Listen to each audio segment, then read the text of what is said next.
नमस्कार, जय शिवराय. इयत्ता चौथी परिसर अभ्यास भाग 2. 14. गडाला पण सिंह गेला. मायसाबाईची इच्छा. शिवरायांनी जयसिंगास दिलेले 23 किल्ले अजून मुघलांकडे होते.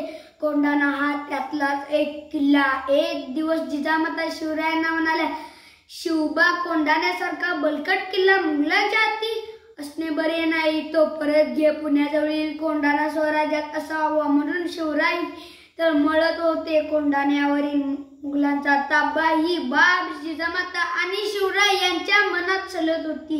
शिवरायांनी कोंढाणा घ्यायचा बेत केला, पण कोंढाणा जिंकणे अतिशय अवघड होते.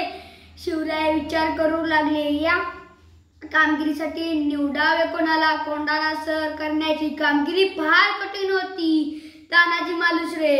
तानाजी आरंभापासून शिवरायांचा साथीदार होता. कोकणात उमरटे गाव आहे, तिथला तो राहणारा. शिवरायांच्या कामात तानाजीचा कुचराई दीर्घाई माहीतच नव्हती. शिवाय महाराज जी कामगिरी सांगतील ती हाती घ्यायचा.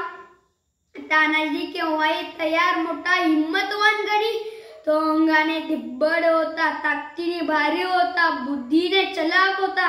शिवरायांवर त्याची अलोट भक्ती होती. आधी लग्न कोंढाण्याचे. तानाजी आपल्या मुलांच्या लग्नाच्या गडबडीत होता. त्याचा एकुलता एक मुलगा रायबा. तानाजीच्या घरी रायबाच्या लग्नाची तयारी जोरात चालली होती. लग्न 4 दिवसांवर येऊन ठेपले होते. तानाजीला वाटले महाराज आणि माँसाहेब यांना लग्नाला बोलवावे. तो शेलार मामाला बरोबर घेऊन रायबाच्या लग्नाचे आमंत्रण देण्यासाठी शिवरायांकडे आला. शेलार मामाने शिवरायांना लग्नाचे आमंत्रण दिले. शिवराय म्हणाले, शेलार मामा, तुम्ही रायबाचे लग्न उरकून घ्या. आम्ही स्वतः काही लग्नाला येऊ शकणार नाही, कारण आम्ही जातीने कोंढाण्याच्या कामगिरीवर जाणार आहोत. शिवरायांचे हे शब्द ऐकताच तानाजी म्हणाला, महाराज, तानाजी जिवंत असल्या जीवावरच्या कामगिरीवर आपण जाणार, मग आम्ही कशाला? ते काही नाही. आधी लग्न कोंढाण्याचे, मग रायबाचे. कोंढाण्याच्या कामगिरीवर मीच जाणार. मला आशीर्वाद द्या. तानाजीचा बेत. तानाजी कोंढाण्याच्या स्वारीवर निघाला. कोंढाणा किल्ल्यावर जयसिंगाने नेमलेला उदयभान हा राजपूत किल्लेदार होता. तो मोठा कडक होता. गडाला 2 दरवाजे होते. दोन्ही ठिकाणी उदयभानाने पक्का बंदोबस्त ठेवला होता. तेव्हा गडावर जायचे कसे?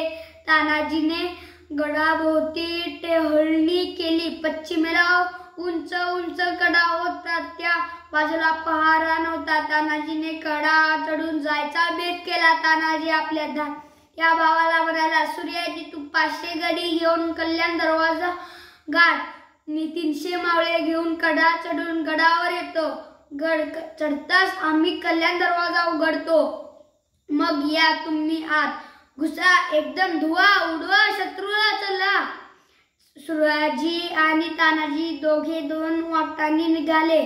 कड्यावरून गडावर. रात्रीची वेळ होती. तानाजी व त्याचे मावळे कड्याच्या पायथ्याला काळोखात उभे होते. रातकिडे किरकिरत होते. तानाजीचे 5-6 तरुण मावळे कडा चढायला पुढे झाले. कडा केवढा उंच, पण ते कपारीस धरून कोटे फटीत बोटे घालून मोठ्या हिमतीने कडा चढून वर गेले. वर जाताच त्यांनी दोराचे टोक एका झाडाला घट्ट बांधले. मग काय, तानाजी आणि त्याचे मावळे दोरावरून भराभर वानरासारखे कडा चढून गडावर गेले.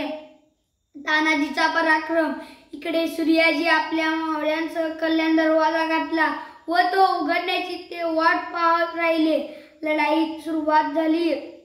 उदयभानाला खबर लागली. नगारा वाजला. उदयभानाचे सैन्य मावळ्यांवर चाल करू लागले. हातघाईची लढाई सुरू झाली. तलवारी भिडल्या.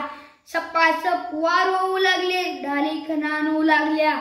मशालींचा नाच सुरू झाला. मावळ्यांनी कल्याणाचा दरवाजा उघडला. तानाजी सिंहासारखा लढत होता. उदयभानाने त्याच्यावर झेप घेतली. दोघांची झुंज सुरू झाली. दोघे शूरवीर.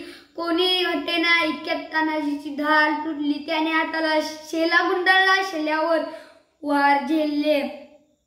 तो लढू लागला. शेवटी दोघी एकमेकांच्या वाराने जबर जखमी झाले आणि धाराची तिथी कोसळले. गड आला पण सिंह गेला. तानाजी पडला. हे पाहून मावळ्यांचा धीर खचला. ते पळू लागले. इतक्यात सूर्याजी व त्याच्या बरोबरचे मावळे कल्याण दरवाजातून आत येऊ लागले. आपला भाऊ पडलेला पाहून सूर्याजीला दुःख झाले, पण ती वेळ दुःख करण्याची नव्हती, लढण्याची होती. सूर्याजीने कड्यावरचा दोर कापून टाकला. पळणाऱ्या मावळ्यांना तो आडवा झाला आणि म्हणाला, अरे तुमचा बाप इथे मरून पडला आहे, तुम्ही असे भागूबाई सारखे काय पळता? मागे फिरा. मी कड्यावरचा दोर कापून टाकला आहे. कड्यावरून उड्या टाकून मरा, नाहीतर शत्रूवर तुटून पडा. मावळे मागे फिरले. घनघोर लढाई झाली. मावळ्यांनी गड सर केला, पण गड सर करताना तानाजीचा शूर मोहरा धाराती पडला. जिजामातेस व शिवरायांना ही बातमी कळाली. त्यांना खूप दुःख झाले. गड ताब्यात आला, पण सिंहासारखा शूर तानाजी गेला. शिवराय खूप हळहळले आणि म्हणाले, गड आला पण सिंह गेला. कोंढाण्याचे सिंहगड